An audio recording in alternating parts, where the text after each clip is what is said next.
नमस्कार दोस्तों, stock market studies में फिर से एक बार आपको बहुत-बहुत स्वागत है। तो आज मैं फिर से आपके सामने कुछ इम्पोर्टेंस कंपनी के अपडेट शेयर करने वाला हूँ, तो वीडियो को पूरा लास्ट तक देखिएगा और अभी तक अपने चैनल को सब्सक्राइब नहीं किया तो ज़रूर कर लीजिएगा।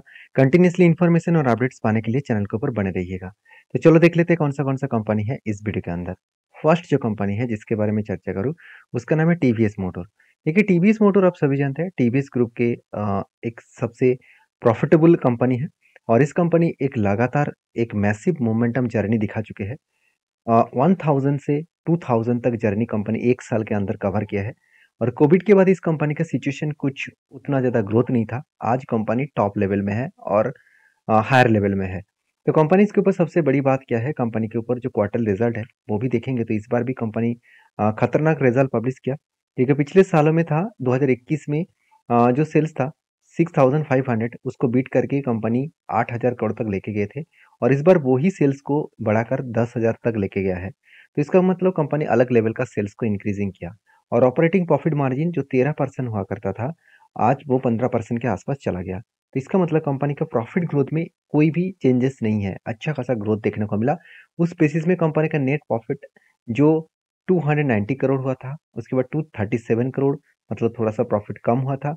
फिर से उसको रिकवरी किया 300 तक और आज 500 तक कंपनी प्रॉफिट को जनरेट किया है। तो एक अलग लेवल का प्रॉफिटेबिलिटी ग्रोथ किया। और एज ए इन्वेस्टर के लिए देखिए खासियत यही है कि इंस्टीट्यूशन इस कंपनी के ऊपर भर भर के माल उठा के रखे हैं।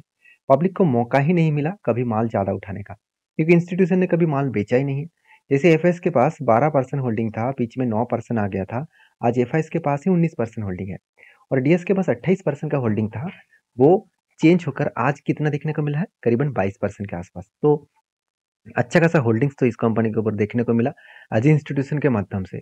और मजेदार बात यही है कि कंपनी इसके ऊपर अगर मैं कैपेक्स के बारे में बात करूँ, मतलब कंपनी कितने बिजनेस के ऊपर इन्वेस्ट कर रहा है, ध्यान दीजिएगा।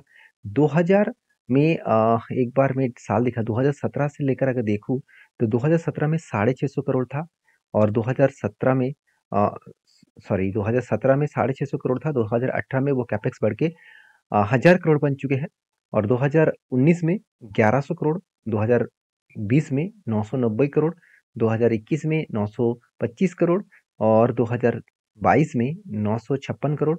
और उसके बाद 2023 में कैपेक्स को बढ़ाकर 1300 करोड़ कंपनी कर दिए। और करंट जो ईयर है उसमें 1400 करोड़ के आसपास देखने को मिला। अभी सबसे बड़ी बात क्या है कि जब कंपनी खुद के कैपेक्स को बढ़ाते हैं तो उसका मतलब कंपनी के ग्रोथ होने का चांसेस बढ़ जाता है। मान के चलिए आज आज आपका एक बिजनेस है, बिजनेस में 5 लाख रुपए आप निवेश करके चल रहे हैं। तो मान के चलिए कल आपको याद आया कि चलो मेरे बिजनेस को बड़ा करना है, तो आपको क्या पड़ेगा, फंडिंग ऐड करना पड़ेगा। तो उसी को कहा जाता है कैपेक्स। तो मतलब आपने सोचा कि मैं फिर से 3 लाख रुपया ऐड करूंगा मेरे बिजनेस में, तो आपका टोटल मार्केट कैप कितना, मतलब कंपनी बिजनेस कितना हो जाएगा, टोटल कैपेसिटी हो जाएगा करीबन 8 लाख। तो यही इसी को कहा जाता है कैपेक्स। तो जो कंपनी खुद के कैपेक्स के ऊपर ध्यान रखते हैं तो उस कंपनी के ऊपर हमेशा एक ग्रोथेबल सिचुएशन देखने को मिलता है। और सबसे इंपॉर्टेंट पॉइंट क्या है इस कंपनी का, वो आप देखेंगे तो कंपनी का जो बिजनेस है वो कहाँ पे चल रहा है। कंपनी का जो बिजनेस है वो ऑटोमोटिव व्हीकल्स के ऊपर है, मतलब मोटर बाइक्स के ऊपर, two wheelers and three wheelers के ऊपर है। और कंपनी उसके साथ साथ फाइनेंशियल सर्विसेज के ऊपर भी बिजनेस कर रहा है, जहाँ पे कंपनी का 13% रेवेन्यू जनरेट हो रहा है।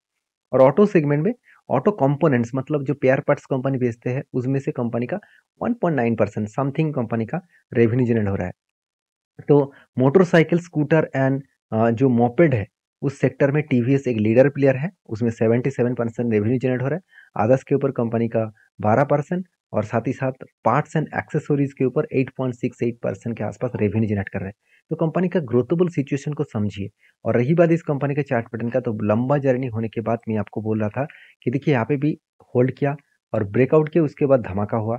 फिर से देखिए बहुत दिनों से कंपनी होल्ड कर रहा है। इस होल्डिंग को जब ब्रेकआउट करेगा तो फिर से इस तरीके से लंबा एक जर्नी आपको देखने को मिलेगा। तो कहने का मतलब है कि चार्ट पैटर्न जब जब इस तरीके से सिचुएशन में बने, जब भी कुछ इस तरीके से रेंज बने, तो एक चीज़ों को ध्यान रखना होगा। उस रेंज जब भी ब्रेकआउट करेगा उस रेंज, यहाँ पे देखिए इस तरीके से रेंज बनने के बाद मान के चलिए यहाँ पे फाइनली ब्रेकआउट हो गया और एक हाई वॉल्यूम के साथ ग्रीन कैंडल से ब्रेकआउट हुआ हुआ तो इसका मतलब कंपनी के ऊपर एक अच्छा खासा मोमेंटम जर्नी देखने को मिल सकता है। इसका कोई 100% गारंटी नहीं होता है, मगर मैं ज़्यादा से ज़्यादा कंपनी के ऊपर रिसर्च करके देख चुका हूँ कि इस तरीके से पॉसिबिलिटी ज़्यादा होते हैं कंपनी में अच्छा खासा ग्रोथ होने का। तो बाकी आपके क्या ओपिनियन है वो ज़रूर मुझे कमेंट्स करके बताना। तो नेक्स्ट जो कंपनी है उसके बारे में चर्चा करूँ, उसका नाम है भारती एयरटेल। देखिए भारती एयरटेल इंडिया के नंबर 1 टेलीकॉम इंडस्ट्रीज़ बोल सकते हैं आप। एक्चुअली जियो नंबर 1 बन चुके हैं। एयरटेल नंबर 2 पोजीशन में है, फिर भी स्टॉक मार्केट में जियो तो लिस्टिंग नहीं है, तो सिर्फ अकेला भारती एयरटेल लिस्टिंग है। तो उस बेसिस में डायरेक्टली फायदा भारती एयरटेल को मिल जाता है, क्योंकि अगर मान के चलिए कल जाकर आपको ऐसा लगा कि चलो मैं टेलीकॉम इंडस्ट्रीज के ऊपर निवेश करना चाहूंगा, तो अकेला आपको भारती एयरटेल ही मिलेगा, क्योंकि वोडाफोन आइडिया के ऊपर अब निवेश करने से कुछ फायदा नहीं है। बाकी तो बाकी जो कंपनी है टीटीएमएल है, तो उसके ऊपर भी कुछ खासियत ग्रोथ नहीं है। तो मेरे कहने का मतलब है कि भारती एयरटेल एक ऐसी कंपनी है जो एक प्रॉफिटेबल बिजनेस में है। मान लेता हूँ कंपनी का बहुत ज़्यादा कर्जा है, 2.81% के आसपास। अभी उस परसेंटेज कर्जा होने के बाद भी इस कंपनी के ग्रोथ होने का चांसेस हमेशा देखने को मिल जाता है। फाइनली कंपनी का जो पिछले जो क्वार्टर का रिजल्ट आया था, उस रिजल्ट में आपको एक अंदाजा लग चुके हैं कि कंपनी किस तरीके से ग्रोथ किया, क्योंकि कंपनी कंटिन्यूअसली 2000 से 4000 करोड़ यही रेंज के अंदर कंपनी खुद के प्रॉफिट को मेंटेन कर रहा है। और उसके साथ साथ कंपनी और एक अपडेट जरूर मैं आपके साथ शेयर करूंगा। कंपनी का जो कैपेक्स है वो बहुत इंपॉर्टेंस के बेसिस में देखने को चाहिए, क्योंकि कंपनी का जो कैपेक्स है वो 20,000 करोड़ 2020 में था। 2021 में वही कैपेक्स बढ़ के 27,000 करोड़ बन चुके हैं। 2022 में 26,000 करोड़ और 2023 में 26,000 करोड़।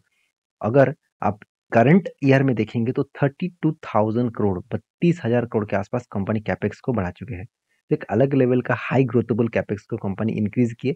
इस पॉइंट ऑफ व्यू से देखा जाए तो कंपनी में अच्छा खासा ग्रोथ होने का चांसेस देखने को मिला है।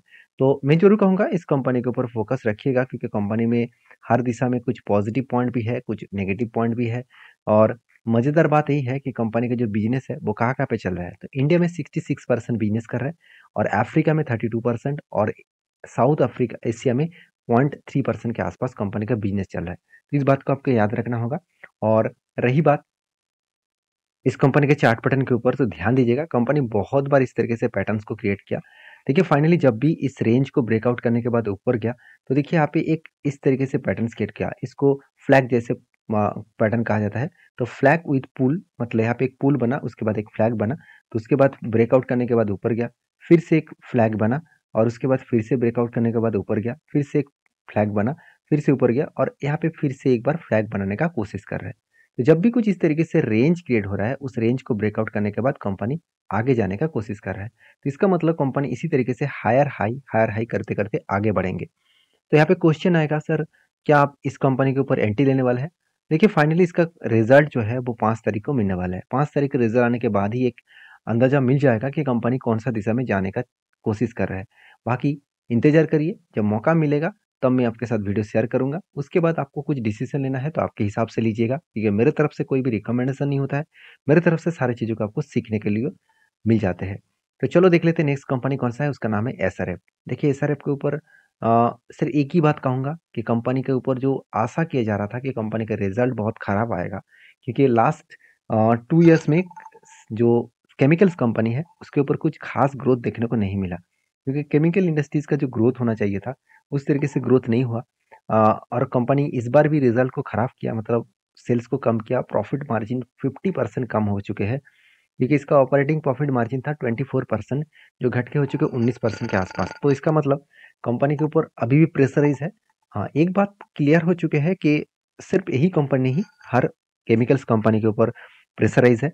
तो इसका मतलब आप ये मत समझिए कि सिर्फ एसआरए भी गिर रहा है, बाकी कंपनी नहीं गिर रहा है। बाकी सारे केमिकल्स कंपनी को देखेंगे तो सारे केमिकल्स के ऊपर एक प्रेशराइज देखने को मिल जाएगा।